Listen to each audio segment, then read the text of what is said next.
இன்னைக்கு நான் திருவண்ணாமலை போயிட்டு வந்தேன்னா செம குளிர், பயங்கர குளிர் அடிச்சது. எதுக்காக போனேன் அப்படின்னு சொன்னால், நான் போன வீடியோவில் சொல்லியிருந்தேன்ல, அந்த பாப்பா தூங்கிட்டு இருக்கா. இதோ இருங்க,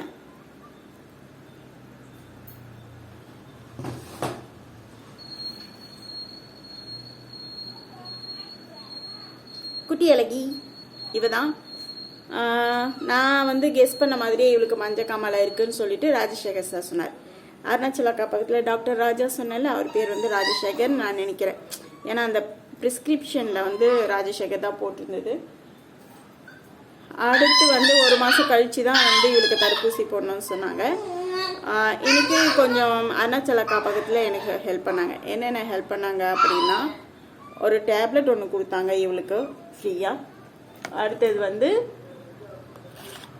மாதிரி இந்த டானிக் கொடுத்தாங்க 98 ரூபா. அதுக்கப்புறம் இந்த க்ளவுஸ் வாங்கிட்டு வந்தேன். ஏன்னா நான் தான் மோஸ்ட்லி ஆயிலாம் க்ளீன் பண்ணுறேன். அதனால் எனக்கு நான் க்ளவுஸ் இல்லாமலே ஆயிலாம் க்ளீன் பண்ணிடுவேன். ஆனால் இப்போ இந்த சமயத்தில் வந்து 3 நாய்க்குட்டிங்க இறந்து போனப்போ ரொம்ப வந்து ஸ்மெல் வந்துச்சு. என்னாலே க்ளீன் பண்ண முடியல. மோஸ்ட்லி நான் இந்த கூண்டில் இருக்கிற இதெல்லாம் வந்து நான் தான் க்ளீன் பண்ணுவேன். சரியா? அதுக்கப்புறம் எனக்கு வந்து சில வேலைகள்லாம் வந்து வேலைக்காரங்களுக்கு கொடுக்கக்கூடாதுன்னு நினைப்பேன். அந்த மாதிரி வேலைகளில் இதுவும் ஒன்று. ஏன்னா நான் என் குழந்தைங்க அப்படின்னு நினச்சிட்டு நான் இது பண்ணிடுறேன். நான் இன்னைக்கு கேட்டு வாங்கிட்டு வந்தேன். தேனம்மாவுக்கு மட்டும் க்ளவுஸ் கொடுப்பேன். பட் இந்த முறை வந்து நான் கொஞ்சம் நிறையவே கொடுங்க அப்படி சொல்லிட்டு கேட்டு வாங்கிட்டு வந்தேன். ராஜா தான் கொடுத்தாங்க. டாக்டர் ராஜசேகர் சார்கிட்ட பர்மிஷன் வாங்கி கொடுங்க அப்படி சொல்லிட்டு சொன்னேன். ஆனால் இதில் எம்ஆர்பி எவ்வளோ போட்டிருக்குன்னா 1620 ரூபா போட்டிருக்கு. சரியா? அது மொத்தமாக வாங்கும்போது அவங்களுக்கு குறையலாம். இருந்தாலும் இது எனக்கு வந்த டொனேஷன் தான். அப்படித்தான் நான் வந்து நினச்சிக்கிறேன். ஒரு டேப்லெட்டை 10 பங்காக பிரித்து அதை வந்து கொடுக்க சொல்லியிருக்காங்க. அடுத்து என்ன ஆமாம், எனக்கு வந்து இங்கே வந்து ஒரு ஹாஸ்பிட்டல் வேணும், டாக்டர்ஸ் வேணும். ஒன்று நான் வந்து ட்ரீட்மெண்ட் ஆகிற அளவுக்கு நான் வந்து கொஞ்சம் டேலண்ட் ஆகிடணும். அப்படி இல்லைன்னா ஒரு டாக்டர் வந்து நான் வந்து ஒரு டாக்டரோ இல்லை நிறைய டாக்டர்ஸோ அவைல் பண்ணுற அளவுக்கு என்கிட்ட வந்து பணம் வேணும். எனக்கு நிறைய பணியாளர்களும் வேணும், அதுக்கும் நிறைய பணம் வேணும். அதனால் எனக்கு உங்கள் உதவி தேவை. நீ என்னம்மா வேலை செய்கிற அப்படி சொல்லிட்டு ஒருத்தங்க கேட்டாங்க. நான் வந்து சம்பளம் வாங்குகிற இடத்துல இல்லை, சம்பளம் கொடுக்குற இடத்துல இருக்கேன்னு நான் சொன்னேன். எனக்கு எந்த சம்பளமும் இல்லை. இந்த மாதிரி நான் உதவிகள் வாங்கி தான் நாய்களுக்கு வந்து செய்கிறேன். சரியா? கொஞ்சம் தயக்கமாக இருந்தது உதவிகள் கேட்கறதுக்கு மற்றவங்க கிட்ட கேட்கறதுக்கு வந்து எனக்கு ரொம்ப தயக்கமாக இருந்தது. நாய்களுக்காக அப்படின்ட்டு நாயை வச்சு பிழைக்கிறியா அப்படிங்கிற மாதிரியான பேச்சுக்கள்லாம் வந்ததுனால எனக்கு வந்து கொஞ்சம் தயக்கமாக இருந்தது. இப்போ அந்த தயக்கம்லாம் போயிடுச்சு. ஏன் போயிடுச்சுன்னா, நான் நிறைய நாய்களோட இறப்பை பார்க்கும்போது இந்த பகுதியில் வந்து ஒரு ஹாஸ்பிட்டல் இருந்தால் நல்லா இருக்கும் அப்படின்னு எனக்கு தோணுச்சு. ஹாஸ்பிட்டல் மட்டும் இல்லை, நாய்களுக்கான ஹாஸ்பிட்டல் மட்டும் இல்லை, எல்லா விலங்குகளுக்கான மருத்துவமனை. அதுக்கப்புறம் குரங்கு இறந்து போனதை பார்த்தேன், நாய் இறந்து போனதை பார்த்தேன், கீரி புல்லை வந்து நசுங்கி போனதை பார்த்தேன், உடும்பு நசுங்கி இருந்துச்சு ரோட்டில், அதுக்கப்புறம் தவளை நசுங்கி இருந்துச்சு, பாம்பு. நம்மளுடைய கவனக்குறையினால எவ்வளோ உயிரை நம்ம கொண்டுறோம் அப்படின்னுச்சு. அதெல்லாம் அவங்களாம் வந்து நமக்கு ஏதாச்சும் தீங்கு பண்ணுறாங்களா? பண்ணலை இல்லை, ஆனால் நம்ம வந்து அவங்கள கொண்டுடுறோம்ல, அந்த மாதிரிலாம் யோசிக்கிறேன். அப்புறம் நீ எப்படி சமாளிக்கிறேன்னா, என் மக வேலைக்கு போயிட்டா. இப்போ அவளை பார்த்துப்பா. அடுத்தது வந்து எனக்கு கொஞ்சம் உதவிகள் தேவையாக இருக்குது நாய்களுக்கு செய்யறதுக்கு. மற்றபடி என்னுடைய வருமானம் வந்து எனக்கு போதுமானது, எனக்கும் என் மகளுக்கும். அப்படின்னு பார்த்தா எனக்காக உதவி பண்ணுறவங்க இருக்காங்கல்ல, ஜெயபாதனு கனியம் ஃபவுண்டேஷன் தான் நினைக்கிறேன். இவங்கெல்லாம் கொடுக்குற ஒர்க்கு இல்லை வேறு யாராச்சும் கொடுக்குற ஒர்க்கு இதெல்லாம் வந்து எனக்கும் என் மகளுக்கு மட்டும் அப்படின்னா அதெல்லாம் போதும். இப்போ நான் நாய்க்குட்டிகளை கைகளில் எடுத்ததுனால நிறைய பணம் தேவையாக இருக்குது, பணியாளர்கள் தேவையாக இருக்குது, டாக்டர்ஸ் தேவையாக இருக்குது இந்த பகுதியில். இந்த மாதிரிலாம் நான் வந்து கனவு காண்றேன். ஏன்னா இந்த கனவு வந்து தூங்கவே விடலை. அதான்.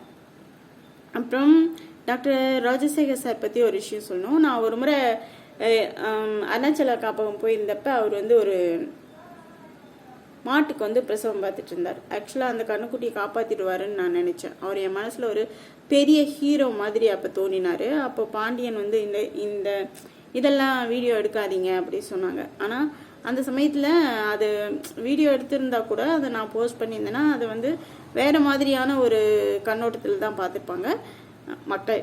ஆனால் அந்த கண்ணுக்குட்டியை வந்து வயிற்றில் எடுக்கிறதுக்கு மனுஷங்களால முடியல. அந்த அளவுக்கு வந்து ஃபெசிலிட்டிஸ் வந்து நம்ம நாட்டில் இல்லை, விலங்குகளுக்கான இது வந்து இல்லை. அதே மாதிரி கால்நடை மருத்துவமனையில் கூட கவர்மெண்ட் இதில் நாய்களுக்காக எந்த ட்ரீட்மெண்ட்டும் இல்லை. இப்போது கால்நடை மருத்துவமனையில் பார்க்க முடியாததை கூட வந்து அருணாச்சலா காப்பகத்தில் எல்லா விலங்குகளுக்கும் பார்த்துட்டு போகிறாங்க. இதை பார்த்தேன்னா அன்னைக்கு வந்து அவருக்கு ரொம்பவே வேர்த்து அப்படி ஒரு வேர்த்துருச்சு. எனக்கு மட்டும் அன்றைக்கி மட்டும் நான் வந்து கொஞ்சம் பழகி நல்லா நார்மலாக இருந்தேன்னா போயிட்டு அவருக்கு ஏதாச்சும் வாங்கிட்டு வந்து கொடுத்துருந்துருப்பேன். அந்த நேரத்துக்கு அவருக்கு எனர்ஜி தேவையாக இருந்தது. ஏன்னா அந்த அளவுக்கு அவர் வந்து அந்த கண்ணுக்குட்டியை வெளியே எடுக்கிறதுல டயர்டாக இருந்தார். அதுக்கப்புறம் அதெல்லாம் யோசிப்பேனா இன்னைக்கு வந்து அவர் எவனோ மூடியாக இருந்தார். சொல்லுமா அந்த மாதிரிலாம் எதுவும் சொல்லாமல் ரொம்ப மூடியாக இருந்தார். அதுக்கப்புறம் எனக்கு மகேஷ் சார் வந்து கொஞ்சம் அப்படி பக்கத்தில் நின்னார், நல்லா இருந்தது. அதுக்கப்புறம் சஹானா மேடம் அவங்க பேர் என்னன்னு எனக்கு தெரியலம்மா, ஆனால் நான் அவங்களுக்கு ரோஜான்னு பேர் வச்சுருக்கேன். அவங்க இருந்தாங்க, அது கூட நல்லா இருந்துச்சு. ஃபீல் ரொம்ப நல்லா இருந்தது. எனக்கு தேனம்மாக்கும் எனக்கும் சொதப்பிச்சு. நாளைக்கு என்னென்ன வேலைகள் அப்படிங்கிறது அவங்களுக்கு நான் வந்து இது பண்ணிடணும். அதுதான் வந்துட்டு நான் என்ன நினச்சிட்டேன்னா அவங்க 12 மணிக்கு வராங்க, கரெக்டாக 4 மணிக்கு போயிடுறாங்க. 4 மணிக்கு விடலை, 3:30 அந்த மாதிரி போயிடுறாங்க. நாய்க்கு சாப்பாடு வச்சுட்டு அப்படியே கிளம்பிடுறாங்க. இருக்கிற எந்த வேலைகளையுமே வந்து சரியாக வேலை செய்யலைன்னு சொல்லலை, ஆனால் அவங்க வந்து எனக்கு இந்த வேலை எனக்கு ஃபுல்ஃபில்லாக இல்லை அப்படின்னு சொல்லிட்டு எனக்கு தோணுது. நான் அதை நானாக வந்து யோசிக்கல. எங்கள் ஃபவுண்டேஷன்லேருந்து ஹார்ட் பீட் ட்ரஸ்டில் இருக்கிற ட்ரஸ்டீஸ்லாம் சொன்னாங்க, இவ்வளோ சேலரி கொடுத்துட்டு ஒரு 3 மணி நேரம் வேலை அப்படிங்கிறது வந்து அதிகம். 3 மணி நேரம் வேலைக்கும் இந்த பணம் வந்து ரொம்ப அதிகம் அப்படி சொல்லிட்டு சொன்னாங்க. எனக்கும் கூட அப்படி தான் தோணுச்சு. ஏன்னா என் கூட வந்து ஒருத்தர் இருக்கணும் அப்படிங்கிற அந்த இது இருந்தது. நான் அப்போ வந்து அவங்கள வேலைக்கு கூப்பிட்டது வந்து ஷெல்டரில். ஆனால் இப்போ நான் வேலை பண்ணிகிட்ருக்கிறது வந்து இதுவும் ஷெல்டர் தான். இது வீடை வந்து நாய்க்குட்டிகளுக்கு காப்பகமாக மாற்றிருக்கிறதுனால இங்கேயும் தான். இன்றைக்கி நிறைய சொதப்பி வச்சுருந்தாங்க, இருந்தாலும் பரவாயில்ல, என்ன பண்ணுறது. நாளைக்கு வந்து தான் அவங்கக்கிட்ட பேசணும். திரும்பவும் வேலையின் தன்மையை பற்றி அவங்கக்கிட்ட பேசணும். அப்போ தான் சரியாக இருக்கும்னு நினைக்கிறேன். தேங்க்ஸ் அருணாச்சலா காப்பகத்தில் இருக்க எல்லாருக்கும். எனக்கு இன்றைக்கி நிறைய உதவி பண்ணியிருக்காங்க. இவளுக்கும் மருந்து கொடுத்துருக்காங்க, பார்க்கலாம் நல்லாயிருவான்னு நினைக்கிறேன். நான் வந்து ஒவ்வொரு நாய்க்குட்டியும் கொஞ்சம் வளர்த்தி எடுக்கும்போது ஒரு குழந்தைய வந்து வளர்த்தி எடுக்கிற மாதிரி தான் நினைப்பேன். கருப்பனுக்கு கூட மஞ்சள் காமாலை வந்துடுச்சு. அப்போ வந்து அழுதேன் நான் விட்டுட்டு வர்றதுக்கே. ஆனால் ஆக்சுவலாக அருணாச்சலா காப்பகத்தில் தான் வந்து அதை பார்த்துக்கிட்டாங்க. 10 days அங்கேயே இருந்தான். என்னால் போயிட்டு வர முடியல, அதனால் 10 days அங்கேயே வச்சு பார்த்துக்கிட்டாங்க. நான் அதுக்கப்புறம் போய் அவனை கூப்பிட்டுட்டு வந்தேன். அந்த மாதிரிலாம் சம்பவங்கள் நடந்திருக்கு. அந்த நிறுவனத்துக்கும் எனக்கும் வந்து ஒரு 5 வருஷ பழக்கம்னு வச்சுக்கோங்களேன். லெஸ்லி சார் வந்து நல்லா அவர் நார்மலாக இருக்கும்போதே ஸ்கூபியை வந்து ஒரு முறை கூட்டிகிட்டு போயிட்டு அங்கே வச்சுக்க சொன்னேன். ஏன்னா நான் வாடகை வீட்டில் இருந்தேன். அப்போது வாடகை வீட்டில் இருந்ததும் வந்து அது பிரச்சனையாயிடுச்சு. ஸ்கூபி வந்து எடுத்துகிட்டு போயிருங்க அப்படிங்கிற மாதிரிலாம் சொன்னாங்க. அவுத்து விட முடியல. மகளுக்கும் எனக்கும் நிறைய பிரச்சனை வந்தது. இந்த மாதிரி நிறைய பிரச்சனைகள்லாம் வந்ததுனால அப்போ வந்து நீங்கள் ஒரு 10 days மட்டும் நீங்கள் இங்கே வச்சுக்கோங்க, நான் வேறு வீடு பார்த்துட்டு கூட்டிகிட்டு போயிடுறேன் அப்படி சொல்லிட்டு சொன்னேன். பட் ஆனால் அவங்க அப்போ வந்து அதை வந்து வச்சுக்கல. நல்லா இருக்கிற டாக்ஸ்லாம் நாங்கள் வச்சுக்கிறது இல்லை அப்படி சொல்லிட்டாங்க. அப்புறம் ஸ்கூபி வந்து என்னை விட்டுட்டு போயிட்டா. ஏன் போயிட்டானா, அவள் என்னை தவிர யாரையும் வந்து கெட்ட சேர்க்கல, எல்லாரையும் வந்து கிடச்சிட்டா. அந்த டைமில் வந்து எங்கள் பெரிய தம்பிக்கும் எனக்கும் கொஞ்சம் மனஸ்தாபம் இருந்தப்ப அவங்க குடிச்சிட்டு வந்து என்னை கையை ஓங்கினான். அதனால் வந்து அவனை பிடிச்சி டார் மாதிரி ஆக்கிட்டா. ஸோ அதனால் அவளை வந்து கொண்டு போய் எங்கேயோ விட்டுட்டாங்க. நான் அவளை மிஸ் பண்ணுறேன்.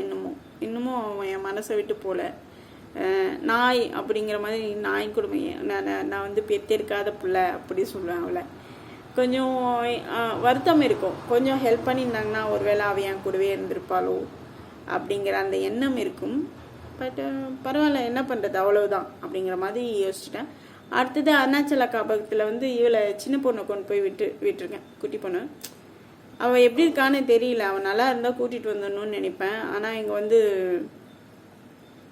வசதி இல்லை, ஆள் பலம் இல்லை. அதனால் சரி அங்கனாச்சும் மற்ற நாய்ங்க கடிக்காமல் சாப்பிட்டுட்டு இருப்பா அப்படிங்கிற அந்த கண்ணோட்டத்தில் நான் அப்படியே விட்டுட்ருக்கேன். அதுவும் இல்லாமல் அவளுக்கு வந்து டியூமர் இருந்தது என்ன உயிர்நிலையில். அதனால் ட்ரீட்மெண்ட்காக விட்டேன். அதுக்கப்புறம் திரும்ப அவளை எப்படி கூட்டிகிட்டு வந்து எங்கே வச்சுக்கிறது அப்படிங்கிற அந்த பிரச்சனை எனக்கு இருந்தது. இப்போ வந்து நீங்கள் யாராச்சும் எனக்கு உதவியாக வரீங்க அப்படின்னு சொன்னால் இதுதான் ஒர்க்கு. என்னென்னா காலையில் 9 மணிக்கு வரணும், 4 மணிக்கு போகணும், ஓபி அடிக்கக்கூடாது. வேலை வந்து இதுதான். கிச்சன் வந்து துடைக்கணும், இந்த ஹால் துடைக்கணும். கிச்சன் கழுவி விட்டுடலாம், ஏன்னா அதுக்கு வழி இருக்குது. கொஞ்சம் தண்ணி ஊற்றி கழுவி விட்டுடலாம். ரொம்ப பெரிய பெரிய இடம்லாம் இல்லை, கொஞ்சம் சின்ன இடம்தான். அடுத்தது வந்து அந்த பக்கம் ஒரு ரூம் இருக்குது, அந்த ரூமும் கழுவி விடணும். இந்த ரூம் தொடச்சா போதும். குட்டிகள் இருக்கிற ரூம் வந்து தொடச்சா போதும். வாசல் வந்து டெய்லி கழுவிடணும். அப்புறம் ஷெல்டரில் வந்து அங்கே இருக்கிற நாய்களுக்கு சாப்பாடு வைக்கணும், தண்ணி வைக்கணும். அங்கே வந்து ஷெல்டர் இருக்குது, அதை வந்து பெருக்கணும். அவ்வளோதான் இதோ வேலை. வேறு எதுவும் கிடையாது. சரியா? தேனம்மா வந்து ஒரே ஒரு நாள் 2 நாள் கோலம் போட்டாங்க. சந்தோஷப்பட்டேன், நல்லா ஒர்க் பண்ணுவாங்கன்னு நினச்சேன். பட் எனக்கு வந்து கஷ்டமாக இருந்தது. என்ன என் அம்மா இப்படி பண்ணுறாங்களேன்ட்டு. நான் அம்மான்னு நினச்சேன், ஏன் இப்படி பண்ணுறாங்க அப்படிங்கிற மாதிரியான ஒரு உணர்வு எனக்கு வந்தது. எனக்கு இன்னைக்கு ரொம்ப சொதப்பலான நாள். அப்புறம் எனக்கு இது மாதிரி யாராச்சும் இருந்தீங்கன்னா தகவல் சொல்லுங்கள். சம்பளம் வந்து 6500 ரூபாய். 1500 ரூபாய் தேனம்மா கொடுக்குறேன்னு சொன்ன மாதிரி. ஆனால் அவங்க இந்த மாதம் வந்து நான் 5000 ரூபாய் தான் கொடுத்தேன். ஏன்னா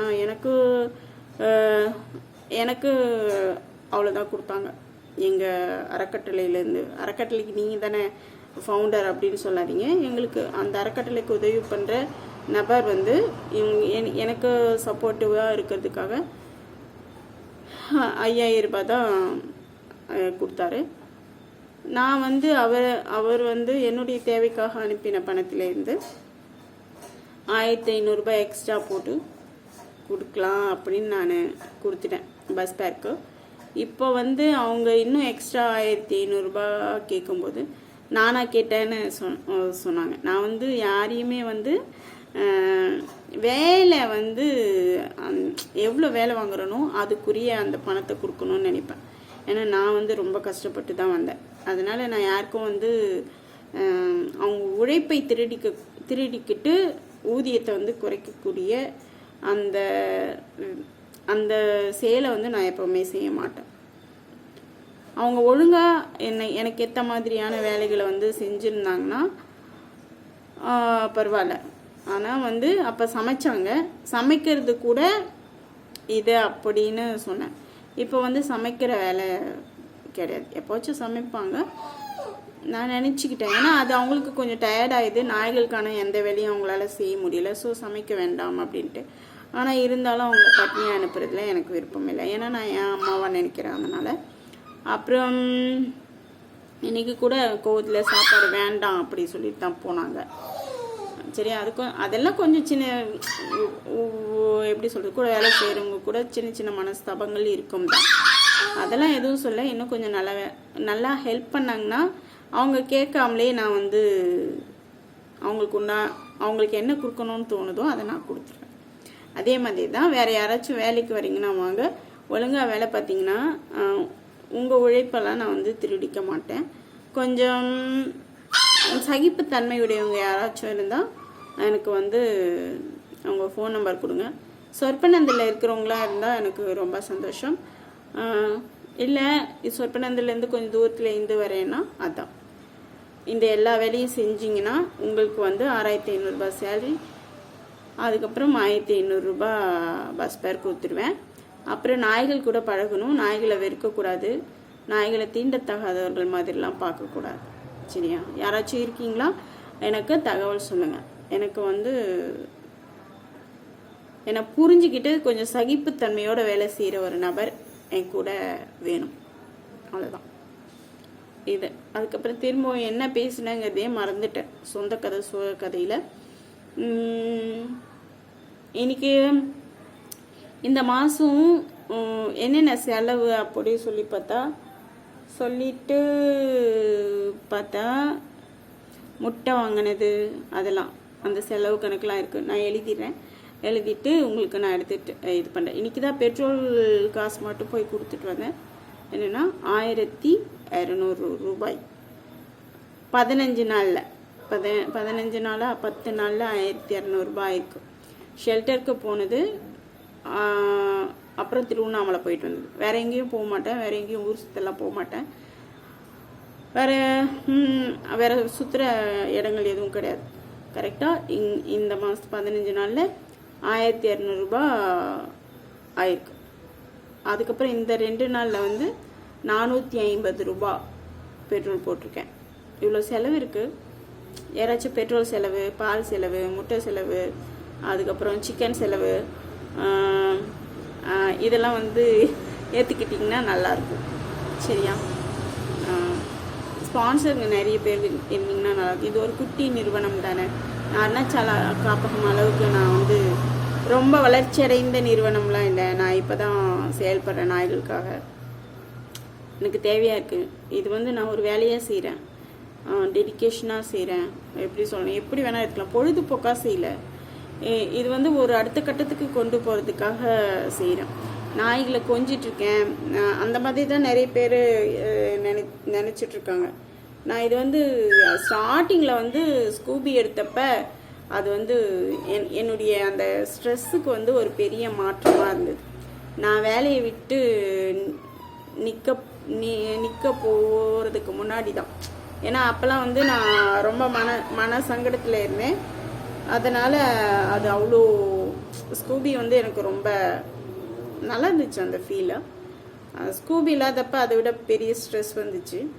அங்கேயே அப்போ கூட ஒருத்தங்கக்கிட்ட கொடுத்துட்டேன் போக சொல்லி. அப்புறம் மழையில் கட்டி போட்டு அவளை திரும்பவும் உடம்பு சரியில்லாமல் திரும்ப என்கிட்டயே கூட்டிகிட்டு வந்து விட்டாங்க. நான் இல்லாமல் நான் என்கிட்ட இருந்தப்பவும் அப்படிலாம் அவ்வளோ ஒரு இது. நான் நாய்களை வந்து ரொம்ப லவ் பண்ணுறேன். அதனால தான் வந்து நாய்களுக்காக ஒரு நிறுவனம் வந்து இங்கேயும் செயல்படணும் அப்படின்ட்டு நான் நினைக்கிறேன். அடுத்து வேறு எதுவும் இல்லை. செம குளிரில் போயிட்டு வந்துட்டேன். அவ்வளோதான். டாடா.